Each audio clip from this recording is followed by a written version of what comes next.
जितना ओबीसी समाज के हक अधिकार को छीना जा रहा है, जितना ओबीसी के आरक्षण को खत्म किया जा रहा है, जितना ओबीसी पर अत्याचार अन्याय किया जा रहा है, जातिवार जनगणना नहीं कराई जा रही ओबीसी की, शायद 75 साल में किसी सरकार ने नहीं किया होगा जितना कि 2014 से लेकर अब प्रधानमंत्री ने किया। इस टाइम धर्म खतरे में नहीं है, इस टाइम देश खतरे में, संविधान खतरे में, देश की सारी सरकारी संस्थानें खतरे में, देश के 130 करोड़ लोग खतरे में, हिंदू मुसलमान के नाम पे, हिंदू राष्ट्र के नाम पर ये बेवकूफ बनाने का काम कर रहे हैं। मैं पूछना चाहता हूँ, ये कहते हैं कि हिंदू राष्ट्र घोषित करेंगे। अरे जब 14 से लेकर 22 के अंदर 8 साल से आपकी सत्ता है, हिंदू प्रधानमंत्री, हिंदू राष्ट्रपति, चीफ जस्टिस हिंदू के नाम पर, धर्म के नाम पर अपनी तरफ खींचकर मुसलमानों के खिलाफ खड़ा कर उनको बांट कर ये लोग अपनी वोट की ताकत से सत्ता हथियाकर हमारे ये हक अधिकार को छीनने का काम कर रहे हैं। धर्म तो खतरे में ही नहीं है, खतरे में तो इंसान है। आरएसएस की दरिया कौन बिछा रहा है? ओबीसी समाज के लोग सबसे ज्यादा बिछा रहे हैं, ओबीसी के साथ SC ST के लोग बिछा रहे हैं। कहीं ना कहीं मैं आज ओबीसी समाज के लोगों को भी कहना चाहता हूँ, ओबीसी समाज के नेताओं को भी कहना चाहता हूँ, उस आरएसएस की दरिया बिछानी बंद करो। वो आपके बच्चों का हक अधिकार छीन रहे हैं, आपके ऊपर अत्याचार अन्याय कर रहे हैं, आपकी जातिवार जनगणना नहीं करा रहे हैं। आज ये लोग उन्हीं परशुराम के ब्राह्मणवाद के लोगों के साथ खड़े होकर हमारे हक अधिकार को चिंता देख रहे हैं। यही कारण आज सत्ता से बाहर बैठे हुए, इनकी बुद्धि भ्रष्ट हो चुकी है। ये कहीं ना कहीं उसी रास्ते पे चल रहे हैं जिस रास्ते पे इनका पतन निश्चित है। इसलिए मैं कहना चाहता हूँ ओबीसी समाज के लोगों से कि आज नए परिवर्तन की जरूरत है, नए नेतृत्व की जरूरत है, और अब हम सब लोगों को एक बड़ा आंदोलन कर अपने लोगों के खिलाफ भी और सरकार के खिलाफ भी लड़ाई लड़नी पड़ेगी। ओबीसी जातिवार जनगणना कराने के लिए और 27% आरक्षण लागू करने के लिए दिल्ली में जो 93 का एक्ट है, जिससे ओबीसी के बच्चों को सर्टिफिकेट नहीं बनता, जिसकी वजह से वो शिक्षा के अंदर, नौकरियों के अंदर हिस्सेदारी नहीं मिलती, 93 का एक्ट हटाने के लिए और ओबीसी समाज पर पूरे देश में हो रहे अत्याचार अन्याय के खिलाफ आज एक ज्ञापन के माध्यम से देश के प्रधानमंत्री को दिया जाएगा कि जल्द से जल्द जनगणना में ओबीसी जातिवार जनगणना कराई जाए। जनगणना क्यों चाहते हैं आप? हम इसलिए चाहते हैं कि जो 75 साल से इस देश के अंदर 10% के लोग 90% न्यायपालिका, राजनीति और कार्यपालिका में और प्राइवेट सेक्टरों में कब्जा जमाए बैठे हैं। जब उनकी संख्या 10% है तो वो न्यायपालिका, राजनीति और कार्यपालिका में 80 से 90% कैसे बैठे हुए हैं? कहीं ना कहीं यही एक वजह है कि हर सरकार, चाहे वो कांग्रेस की रही हो चाहे बीजेपी की रही हो, जब जब जातिवार जनगणना की मांग उठी है तो उन्होंने इसको इग्नोर किया है। मैं पूछना चाहता हूँ, प्रधानमंत्री तो खुद पिछड़े हैं, वो क्यों नहीं कह रहे? देखिए वो नकली ओबीसी है। 2014 के अंदर उन्होंने पता था, आरएसएस को पता था कि अगर बिना ओबीसी के कोई सत्ता में नहीं आ सकता, तो उन्होंने मुख्यमंत्री गुजरात रहते हुए अपने को ओबीसी में डाला और उसके बाद ओबीसी प्रधानमंत्री के रूप में घोषित किया और पूरे देश में ओबीसी के मजबूत करने के लिए निकले।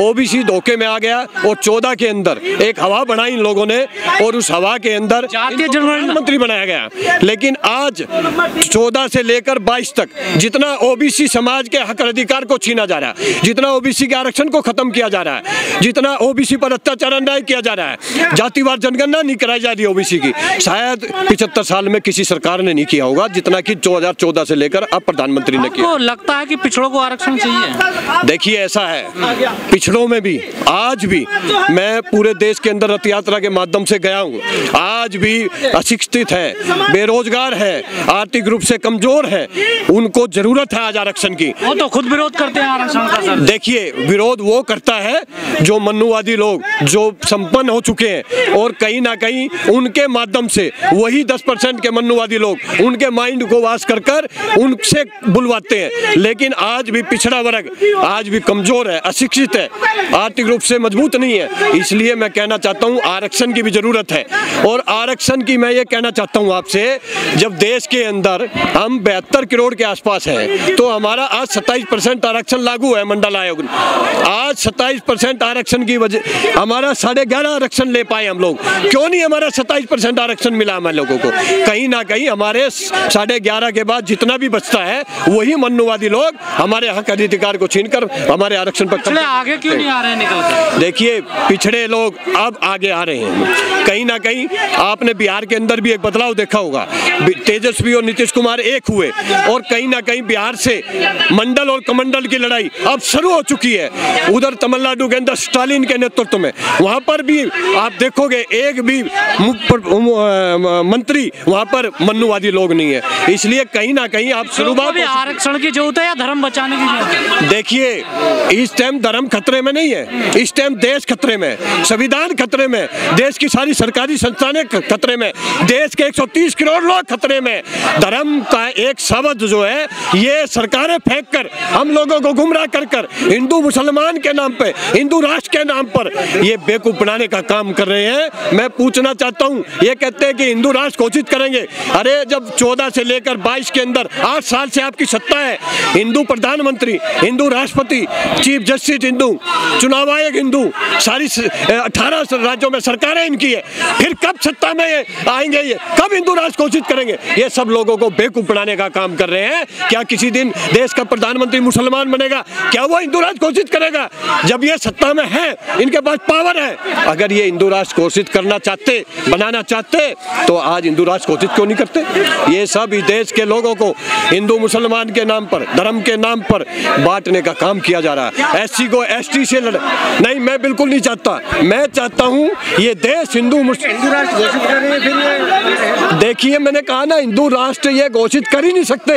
ये लोग अपनी सत्ता हथियाने के लिए एससी एसटी को हिंदू के नाम पर, धर्म के नाम पर अपनी तरफ खींचकर मुसलमानों के खिलाफ खड़ा कर कर उनको बांट कर ये लोग अपनी वोट की ताकत से सत्ता हथियाकर हमारे ये हक अधिकार को छीनने का काम कर रहे हैं। इसलिए ये हिंदू राष्ट्र ना कभी था ना कभी बन सकता। अधिकार तो बाद में भी मिल जाएंगे, पहले धर्म को बचा लिया जाए, हिंदू राष्ट्र को बचा लिया जाए। मैंने कहा ना, धर्म तो खतरे में ही नहीं है, खतरे में तो इंसान है, क्योंकि आज अगर विकास नहीं हो रहा है तो वो इंसान का नहीं हो रहा है। ये कौन लोग हैं तलवारें लेकर निकल रहे हैं? देखिए, ये आरएसएस के गुंडे हैं, यही देश के हिटलरशाही के गुंडे हैं, कोई तलवार लेकर नहीं निकल रहा। ये मस्जिद की बात कौन? देखिए, मंदिर और मस्जिद के नाम पर ये सत्ता में आए थे, अगर ये मंदिर मस्जिद की बात नहीं करेंगे तो इनकी सत्ता चली जाएगी।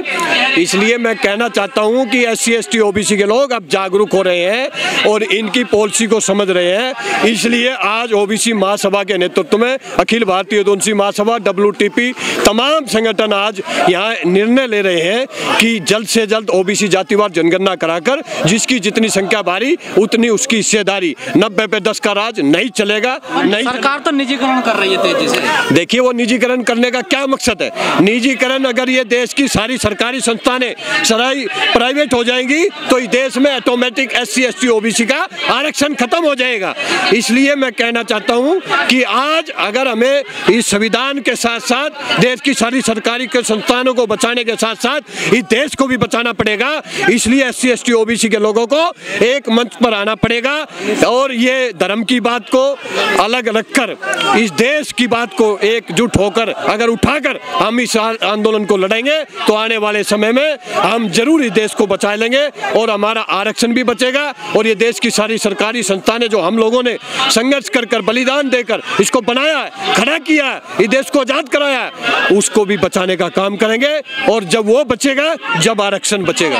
आप जैसे कुछ लोग अधिकारों की बात कर रहे हैं, लेकिन जब हम आपकी भीड़ देखते हैं तो लोग तो आ ही नहीं पाते सर। पिछड़ों की इतनी बड़ी जनसंख्या है इस देश में। देखिए, मैंने क्या कहा आपको, हमारे पिछड़ों को इस देश की सरकार ने 14 से लेकर अब तक आज आरएसएस की दरिया कौन बिछा रहा है? ओबीसी समाज के लोग सबसे ज्यादा बिछा रहे हैं, ओबीसी के साथ एससी एसटी के लोग बिछा रहे हैं। कहीं ना कहीं मैं आज ओबीसी समाज के लोगों को भी कहना चाहता हूँ, ओबीसी समाज के नेताओं को भी कहना चाहता हूँ, उस आरएसएस की दरिया बिछानी बंद करो।